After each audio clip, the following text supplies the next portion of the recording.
ఎలా ఉన్నారా? బాగున్నారా? నేనైతే బాగున్నానండి. ఈరోజు శనివారం కాబట్టి మా ఆయన సాంబార్ రైస్ అనేది చేస్తున్నారు. మా ఆయన పౌరోహితుడని చెప్పాను గదా! అందుకని సాంబార్ రైస్ అయితే చేస్తున్నారు.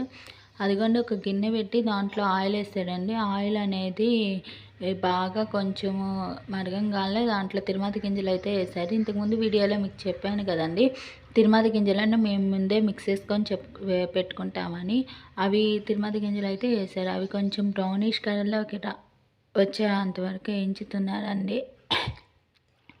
అవి కొంచెం బ్రౌనిష్ కలర్‌లోకి రాంగానే తీసుకున్న కట్ చేసుకున్న ముక్కలనైతే ఏశారు. దాంట్లో కొంచెం పసుపు, కొంచెము సాంబార్ మసాలా పొడి ముందే ఏసేసారనమాట. ఎందుకంటే ఆ ముక్కలకి బాగా పడతదని. ఇంకా ఏసేసి అదిగోండి కలదిప్పుతున్నారనమాట. ఎందుకంటే బాగా ముక్కలకి స్పైసీగా ఉండిద్ది, పట్టిద్ది అని. ఇంకా ఆ తర్వాత పక్కనైతే పప్పు పెట్టేసుకున్నారండి ముందే. ఆ పప్పుని మూత తీసి అదే విజిల్స్ తీసేసి మూత తీసి పెట్టుకున్నారు. ఇప్పుడు దాన్నైతే కలదిపుతున్నారు. తర్వాత ఇంకా ఆ పప్పును కూడా కొంచెం మెత్తగా చేసేసి పెట్టేసుకున్నారనమాట.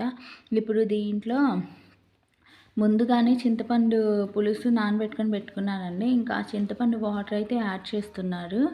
ఆ వాటర్ని అయితే యాడ్ చేసేస్తున్నారనమాట. వాటర్ని యాడ్ చేసి మళ్ళీ అదంతా కొంచెం వాటర్ అయితే మరిగేదాకా ఉంచి తర్వాత ఆ పప్పుని దీంట్లో యాడ్ చేస్తున్నారు. ఆ పప్పుని యాడ్ చేసి ఇంకా బాగా కలిపి ముందే అన్నం అయితే వండుకొని పెట్టుకున్నారనమాట. ఆ వండుకొని పెట్టుకున్న అన్నంలోకి అయితే ఈ సాంబార్ని యాడ్ చేస్తారండి.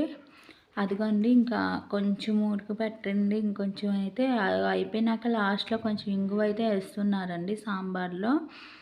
ఇంగువ వేసి దాన్నైతే పూర్తిగా కలుపుతారనమాట. ఇంకా కలిపినాక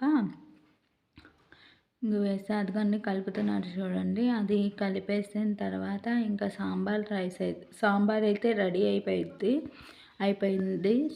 ఇంకా ఆ సాంబార్ని రెడీ అయిపోయిన సాంబార్ని అనమాట ముందే అన్నం వండుకొని పెట్టుకున్న అన్నంలోకి అయితే పోస్తున్నారండి. అన్నంలోకి ఇంకా అదిగోండి అన్నంలోకి పోసి ఇంకా అన్నాన్ని అయితే బాగా కలుపుతారండి. ఇప్పుడు ఆ సాంబార్ రైస్ అయితే రెడీ అయిపోయింది. తిరుపతిలో వెంకటేశ్వర స్వామికి అయితే సాంబార్ రైస్ పెడతారండి. అట్లాగే ఇక్కడ కూడా వెంకటేశ్వర స్వామికి సాంబార్ రైస్ అయితే ప్రసాదంగా తీసుకెళ్తున్నారు. ప్రతి శనివారం ఒక్కొక్క వెరైటీ తీసుకెళ్తారనమాట వెంకటేశ్వర స్వామికి. మీకు మా వీడియో నచ్చినట్టయితే లైక్ చేయండి, షేర్ చేయండి, సబ్స్క్రైబ్ చేసుకోండి మా ఛానల్ని. Thank you.